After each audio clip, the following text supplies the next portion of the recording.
Hello दोस्तों, स्वागत है आपका आपके यूट्यूब चैनल सुपर टीच में। तो आज की इस वीडियो में हम डिस्कस करने वाले हैं शैशवावस्था से बनने वाले महत्वपूर्ण क्वेश्चन।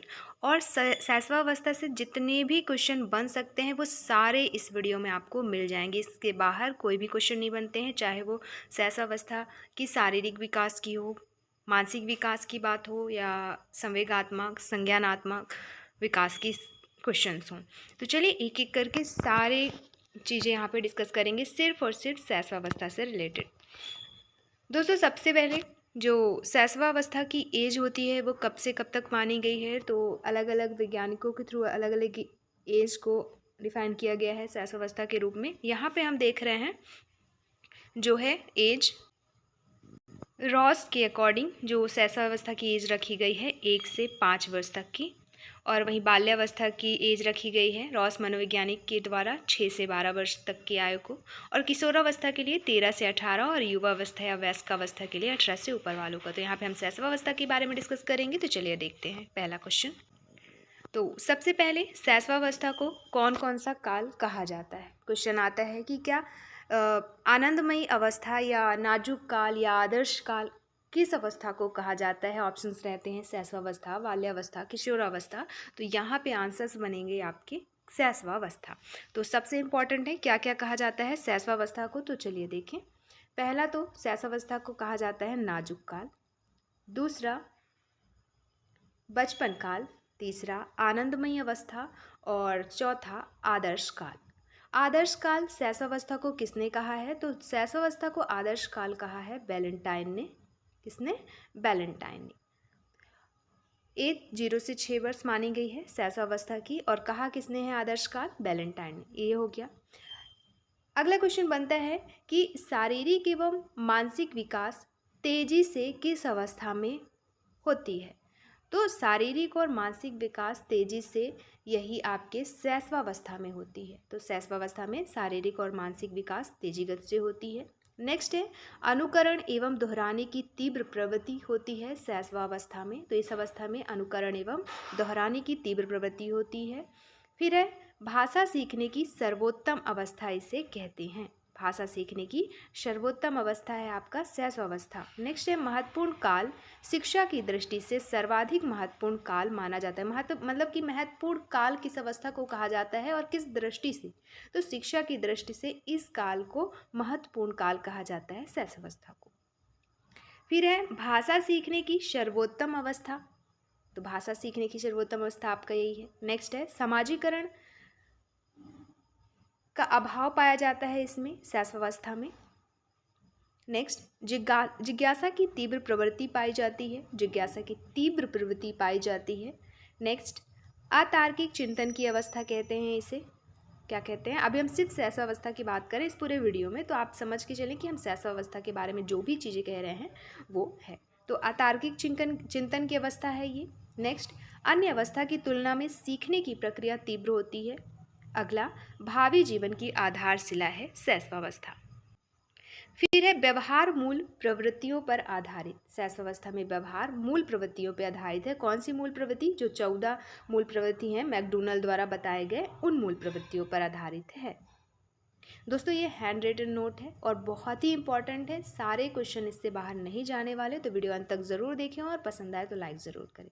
नए हैं तो सब्सक्राइब कर लें और दोस्तों को शेयर करना ना भूलें। देखिए अगला क्वेश्चन बनेगा स्वप्रेम एवं आत्म प्रेम की भावना, इसे कहते हैं नार्सिसिज्म। हमेशा पूछा जाने वाला क्वेश्चन है, तो ये भी आपका शैशवावस्था को कहते हैं। स्वप्रेम की भावना वाला अवस्था, आत्म प्रेम की भावना वाला अवस्था या फिर नार्सिसिज्म।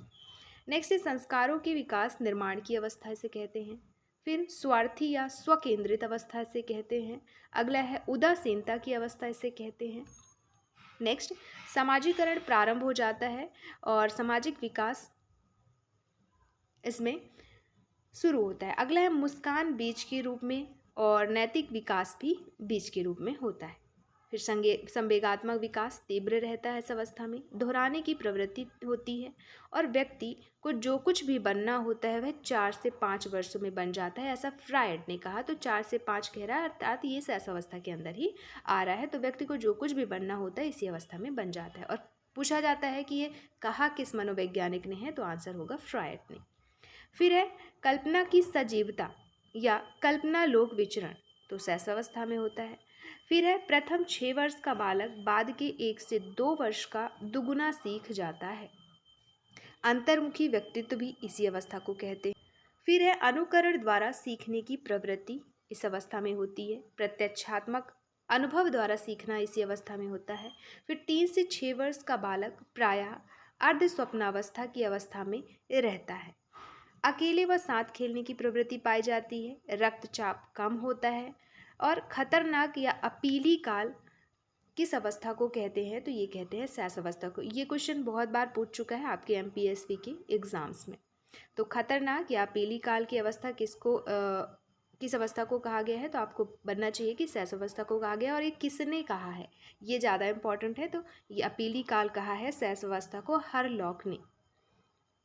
याद करने का भी आसान है ये कि अपीली काल किस मनोवैज्ञानिक ने कहा, तो हरलॉक। देखिए अपीली काल में काल लॉक से रिलेट हो रहा है, देखिए ज़रा, काल लॉक सेम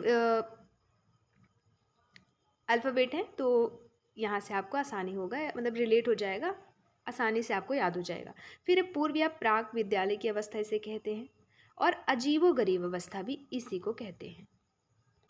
अगला क्वेश्चन है बक्की अवस्था क्यों, क्या, ये आपका चेरॉक्स ने कहा है। इस अवस्था को बक्की अवस्था कहते हैं। नहीं पूछते रहते हैं 6 वर्ष से नीचे के बच्चे, ये क्या है, क्यों है, कैसे है, काफ़ी, इसीलिए इसको कहते हैं कि ये बक्की अवस्था। फिर नामकरण विस्फोट की अवस्था, नामकरण विस्फोट की अवस्था इसी को कहते हैं। और ये किसने कहा है, तो ये कहा है पियाजे ने। फिर है आयु बादशाह की अवस्था, शैश अवस्था को आयु बादशाह की अवस्था कहते हैं। फिर है जीवन का सबसे महत्वपूर्ण काल इसे कहा जाता है, इस अवस्था को। इसमें आप जो सिखाएंगे बालक को वो सीख जाता है, तो जीवन का सबसे महत्वपूर्ण काल है। फिर क्षणिक संवेग की अवस्था, संवेग क्षणिक होते हैं, थोड़े टाइम के लिए होते हैं, फिर खत्म। उत्तम शिक्षण विधियां, किंडरगार्टन, खेल, मॉन्टेसरी, ये सब इसी अवस्था में, इन्हीं विधियों के थ्रू इन्हें पढ़ाया जाता है। फिर एक काम प्रवृत्ति की भावना इसी अवस्था में आती है। फ्रॉयड ने कहा है कि काम प्रवृत्ति की भावना इस शैशव अवस्था को किसने कहा है, तो ये फ्रॉयड ने कहा है। फिर जन्म के 30 घंटे तक शिशु की नेत्र इंद्रियां कार्य नहीं करती, फैक्ट है, आपको पता होना चाहिए। नेक्स्ट है बालक के हाथ पैर नेत्र उसके प्रारंभिक शिक्षक हैं। ये शैशवावस्था में ही किसने इससे कहा है, रूसो ने कहा है। तो बालक के हाथ पैर नेत्र उसके प्रारंभिक शिक्षक हैं, ये रूसो ने कहा है। नेक्स्ट है जन्म के समय शिशु में कोई संवेग नहीं होता, वह केवल उत्तेजना अनुभव करता है। शैशवावस्था में बालक के अधिकांश संवेग विकसित हो जाते हैं, लेकिन इस अवस्था में बालक में भय संवेग जो होता है वो सर्वाधिक सक्रिय होता है। क्वेश्चन पूछता है कि शैशवावस्था में सबसे सर्वाधिक जो संवेग होता है वो कौन सा है, तो वो है सर्वाधिक सक्रिय संवेग, तो वो है दोस्तों भय। बालक का भार जन्म से 7 दिन तक घटता है। जब वो जन्म लेता है बालक, तो 7 दिन तक उसका भार क्या होता है, कम होता है, फिर इसके बाद धीरे धीरे इंक्रीज होता रहता है। अगला क्वेश्चन है 3 महीने में बच्चा दिन और रात में अंतर करना सीख जाता है। हमेशा पूछा जाता है क्वेश्चन कि कितने महीने में बच्चा दिन और रात में अनुभव करना सीख जाता है या अंतर करना सीख जाता है, तो 3 महीने में। अगला है शिशु 6 माह की उम्र तक अजनबियों से झिझकना या शर्माना विकसित कर देता है। जब 6 माह का बच्चा होता है तभी से वह अजनबियों से शर्माना या झिझकना कर देता है, शुरू कर देता है। अगला और अंतिम, बालक का मस्तिष्क कोरी स्लेट है, यह उस पर अपने अनुभव लिखता है। ये बहुत ही इंपॉर्टेंट है, इसे वेरी इंपॉर्टेंट करके आपको नोट कर लेना है और याद रखना है कि बालक का मस्तिष्क कोरी स्लेट के समान है। यह किसने कहा था, ये जरूरी है कि किसने कहा था, तो आंसर होगा आपका जॉन लॉक ने कहा था बालक का मस्तिष्क कोरी स्लेट लिखा आएगा, या फिर टैबुला रासा किसने कहा है बालक के मस्तिष्क को, तो ये क्वेश्चन भी लिखा रहता है, कुछ भी लिखा रह सकता है। तो टैबुला रासा या कोरी स्लेट किसने कहा है, जॉन लॉक ने, किसके, बालक के मस्तिष्क को शैशवावस्था में। अभी कुछ और हैं क्वेश्चंस, जैसे इस अवस्था में बालक अपरिपक्व होता है। कभी कभी पूरी लाइनें ना लिख के छोटे छोटे वर्ड्स लिख दिया जाता है और पूछा जाता है कि क्या है, किस अवस्था की पहचान है, तो अपरिपक्वता बस मान लीजिए लिख दिया, तो आपको बताना होगा कि अपरिपक्वता बालक कब होता है शैशवावस्था में, बाल अवस्था में, किशोरावस्था में, तो आंसर होगा शैशवावस्था में। तो अपरिपक्वता की अवस्था भी शैशवावस्था को कहते हैं। दूसरा, पूर्णतया दूसरों पर निर्भर होता है, अर्थात पराश्रितता, बस लिख दिया अब पूछ लिया, तो पराश्रितता आपके शैशवावस्था में पाई जाती है, अर्थात पर आश्रितता, दूसरों पर आश्रित है ना, पूर्णतया रूप से दूसरों पर निर्भर होता है, रहता है। इच्छाओं की संतुष्टि ही एकमात्र उसका दायित्व होता है शैशवावस्था में। नेक्स्ट, खिलौने की आयु, ये भी पूछा गया क्वेश्चन है कई बार कि खिलौने की आयु किस अवस्था को कहते हैं। फिर है नेक्स्ट, शारीरिक विकास की गति तीव्र होती है, इसमें पढ़ चुके हैं। सीखने की प्रक्रिया भी तीव्र होती है, ये भी देख चुके हैं। संवेगों का प्रदर्शन भी तीव्र होता है। संवेदनशीलता आ सकता है, एक वर्ड में पूछ सकता है, तो ये पता होना चाहिए आपको, इसलिए देख रहे हैं। नेक्स्ट है अनुकरण द्वारा सीखने की प्रवृत्ति, ये भी रिपीट हो रहा है बार बार। नेक्स्ट है नैतिकता का अभाव, इसमें नैतिकता का अभाव कह सकते हैं कि नैतिक जो है बीज अवस्था में होता है, इसमें नैतिकता का अभाव पाया जाता है, स्टार्ट होता है नैतिकता। खिलौने की अवस्था 3 से 6 वर्ष की आयु को कहा जाता है, ये एज पूछा जाता है इसमें, और ये भी पूछता है कि किस अवस्था को कहते हैं, तो ज़्यादातर एज पूछा गया है कि खिलौनों की अवस्था बताएं, तो 3 से 6 वर्ष की आयु को कहते हैं खिलौनों की अवस्था। नेक्स्ट है व्यवहार मूल प्रवृत्तियों पर आधारित होते हैं, कितने मूल प्रवृत्ति, 14 मूल प्रवृत्ति, किसने बताया, तो मैकडोनल ने। नेक्स्ट है सीखने का आदर्श काल, किसने कहा, बैलेंटाइन ने। भय, अपरिचित चिंता तथा पृथकत्व की चिंता इसी अवस्था में होती है। दोस्तों अब हम पढ़ेंगे बालक का शारीरिक विकास, कौन सी अवस्था का, शैशवावस्था का। तो शैशवावस्था में विशेषकर जन्म से लेकर 0 से 3 वर्ष तक की आयु में होने के मतलब आयु के दौरान शारीरिक विकास की गति क्या होती है, अत्यंत तीव्र होती है। शैशवावस्था के विकास को 2 सोपान में विभाजित किया गया है, पहला जन्म से 3 वर्ष तक और दूसरा 3 वर्ष से 5 वर्ष तक। भार की बात करें तो जन्म के समय बालक का भार बालिका के भार से अधिक होता है।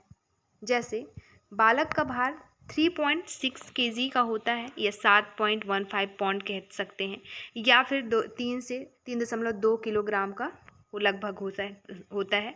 वहीं बालिका की बात करें तो बालिका का वजन होता है 3 किलोग्राम का या फिर 3.4 किलोग्राम का, पौंड में 7.13 पौंड। ठीक है, तो कह सकते हैं कि जन्म के समय बालक का भार बालिका के भार से ज़्यादा होता है, अधिक होता है। नेक्स्ट, नवजात शिशु का वजन पहले सप्ताह में क्या होता है, घटता है। अगला, प्रथम 6 माह में शिशु का भार 2 गुना हो जाता है, और वहीं बात करें 3 गुना की तो ये 1 वर्ष में होता है। ये हमेशा पूछे जाते हैं क्वेश्चन कि दुगुना कब होता है और 3 गुना कब होता है, क्या, शिशु का भार। तो इसे आपको याद रखना है, शिशु का भार 6 माह में 2 गुना और 1 वर्ष में 3 गुना हो जाता है। शैशवावस्था में लड़कों का भार लड़कियों की भार की अपेक्षा अधिक होता है। अब औसतन 10 kg या 9.5 kg तथा इसके बाद वजन आधा पौंड प्रति माह के हिसाब से क्या होता है, बढ़ता है। अगला, 3 माह में कितने केजी का होता है, तो 3.2 kg का। 6 माह में 6.4 kg का हो जाता है, अर्थात 2 गुना, और 1 वर्ष में कितना, 9.6 किलोग्राम का बच्चा हो जाता है। वहीं अगर 5 वर्ष का पूछ ले कि 5 वर्ष का बालक लगभग कितने केजी का होता है, तो आंसर हो जाएगा 18 kg या 38 से 43 पौंड। फिर है नवजात शिशु का वजन जन्म के प्रथम सप्ताह में क्या होता है, घटता है, लेकिन 1 सप्ताह बाद शिशु का वजन फिर से बढ़ने लगता है। अब देखें हृदय गति शैशवावस्था में। दोस्तों शिशु की हृदय की धड़कन 1 मिनट में 140 बार धड़कती है, 1 मिनट में 140 बार धड़कती है, और 6 वर्ष की आयु में 100 बार में, मतलब 1 मिनट में 100 बार। तो शैशवावस्था में मतलब एकदम जो है 1 मिनट में 140 और 6 वर्ष की आयु में 1 मिनट में 100 टाइम धड़कता है। अब हम बात करेंगे लंबाई की। तो जन्म के समय से शैशवावस्था के अंत तक जो बालक की लंबाई होती है वो बालिका से अधिक होती है, तो लंबाई भी बालिका से अधिक होती है बालकों की, और भार भी। बालक जैसे जन्म के समय 20.5 इंच का होता है, तो वहीं बालिका 20.3 ही इंच की होती है। अब शैशवावस्था के अंत में लंबाई क्या हो जाती है, 2 गुनी हो जाती है। जन्म के समय शिशु की लंबाई 50.51 सेंटीमीटर होती है। 1 वर्ष के अंत में 68 से 73 सेंटीमीटर और दूसरे वर्ष के अंत में 78 से 83 सेंटीमीटर लंबाई हो जाती है। सिर व मस्तिष्क की बात करें तो नवजात शिशु के सिर की लंबाई प्लस भार शरीर की कुल लंबाई के 1/4 होता है, मतलब 12.5। मनुष्य के मस्तिष्क का भार शरीर के अनुपात में सर्वाधिक होता है। प्रथम 2 वर्षों में सिर की लंबाई प्लस आकार तीव्र गति से वृद्धि करते हैं। तो आपका सिर की लंबाई और आकार तीव्र गति से वृद्धि कब करते हैं? तो पता होना चाहिए 2 वर्षों में ये भार का 2 गुना हो जाता है। शैशवावस्था में शिशु के मस्तिष्क का विकास 90% हो जाता है। जन्म के समय मस्तिष्क का भार 350 ग्राम होता है।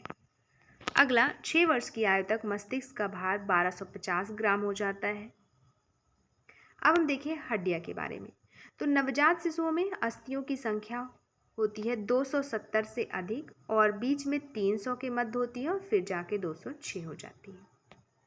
मांसपेशियों के बारे में बात करें तो शिशु के मांसपेशियों का भार उसके शरीर के कुल भार का 23% होता है और 6 वर्ष की आयु तक मांसपेशियों का भार शरीर के कुल भार का 1/4 भाग मांसपेशियां हो जाती है। अब देखें दांत। दोस्तों दूध वाले दांतों की संख्या 20 होती है, अर्थात इसे कह सकते हैं अस्थायी दांत। हमेशा पूछा भी जाता है कि 32 दांत में से अस्थायी दांतों की संख्या बताएं, तो कितनी होती है वो 20, क्योंकि ये 2 बार उगते हैं, एक बार उग के टूट चुके होते हैं। कुल दांत 32 होते हैं, जिसमें से 12 दांत स्थायी कहलाते हैं और 20 अस्थायी। अब उगते कब हैं, टूटते कब हैं, ये सारी चीज़ें पता होनी चाहिए, क्योंकि इसी से तो क्वेश्चन बनता है। तो दूध के दांत 20 और एक बार निकलने वाले दांत 12, टोटल हो गए 32 दांत।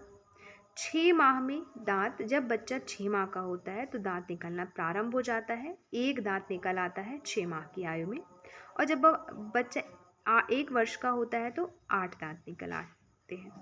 वही 4 वर्ष में 20 दांत आ चुके होते हैं बच्चे में। फिर बच्चे में दूध के दांतों की संख्या 20, 6 या 7वें माह में अस्थायी दांत जो होते हैं वो निकलते हैं। गर्भकाल के 5वें माह में शिशु में दांत निर्माण की प्रक्रिया आरंभ हो जाती है। ये क्वेश्चन पूछा जा चुका है कि दांत के निर्माण की प्रोसेस कब स्टार्ट हो जाती है, तो ये होती है गर्भकाल के 5वें माह में। फिर 4 वर्ष तक लगभग सभी दांत निकल आते हैं और 5वें या 6वें वर्ष की आयु में शिशु के स्थायी दांत निकलने लगते हैं, 5वें या 6वें वर्ष में।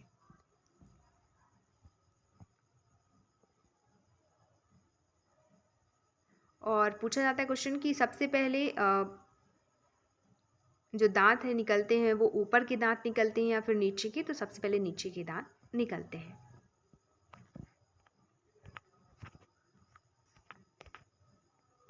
तो ये थी फुल इन्फॉर्मेशन शैशवावस्था से रिलेटेड, चाहे वो बात हो शारीरिक विकास की, मानसिक, संवेगात्मक, संज्ञानात्मक या सामाजिक विकास की। सारी चीज़ें हमने डिस्कस करी इस वीडियो में। जितने भी क्वेश्चन बन सकते थे शैशवावस्था से, वो सारे क्वेश्चन आपको इस वीडियो में कंप्लीट मिल जाएगा। तो दोस्तों वीडियो को शेयर करना ना भूलें। देखते रहें आपका अपना यूट्यूब चैनल सुपर टीच।